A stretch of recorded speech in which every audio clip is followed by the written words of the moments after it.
Yeni ili restoranlarda qeyd etmək istəyənlər artıq indidən rezervasiya etməyə başlayıblar. Bayrama hələ 2 həftə qalsa da bir çox məkanlarda doluluq müşahidə olunur. Bəs qiymətlər necədir? Qiymətlər 80 manatdan 300 manata qədər dəyişir. Cütlüklər üçün olan menyular standart menyular olur. Orada belə deyək də hər adam başına hesablanır.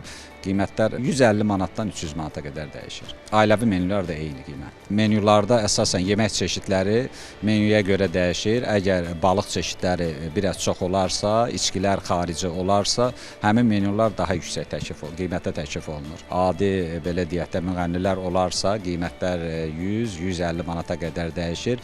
Daha məşhur, daha populyar müğənnilərin iştirakı ilə olan şou proqramlarda isə qiymət daha yüksəkdir. Restoran sahibləri bildirirlər ki, hazırda doluluq 50%-dən artıqdır. Rezervasiya zamanı ümumi məbləğin 20-30% əvvəlcədən ödənilir və həmin məbləğ sonda yekun hesabdan çıxılır. Bayram günləri isə müştərilərə hədiyyə paketləri, lotereyalar və müxtəlif şənliklər təqdim olunur. Şəhərin mərkəzində yerləşən restoranlarda adam başı menyular daha bahadır. Yarı faizdən çoxu rezervasiyalarımız var. Tək nəfərlik başlayır, yəni bu da dəyişir 45 manatla 90 manat arası. Orada daxil yəni menyu əsasən açıq şəkildədir. Yəni müştəri özü gəlib 45 manata daxil yeməklərini seçir, içkilərini seçir, tək nəfərlik meyvəsini, desertini. 90 manatlığla 45 manatlıq dəyişən məbləğdə əsasən içkilər daxildir ora.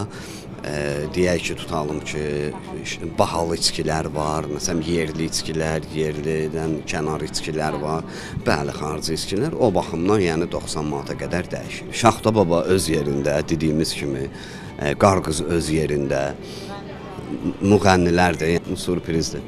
İnzibatçılar bildirirlər ki, bayrama sayılı günlər qaldıqca qiymətlər 30-40% artacaq və doluluq səbəbindən yer tapmaq çətinləşəcək. Buna görə də restoranlarda yeni il gecəsini keçirmək istəyənlərə dekabrın 20-sinədək rezervasiya etmələri tövsiyə olunur. Aydın Rəsulzadə, Samir Qasımov, Kənan Qafar, Xəbər Ertəsi.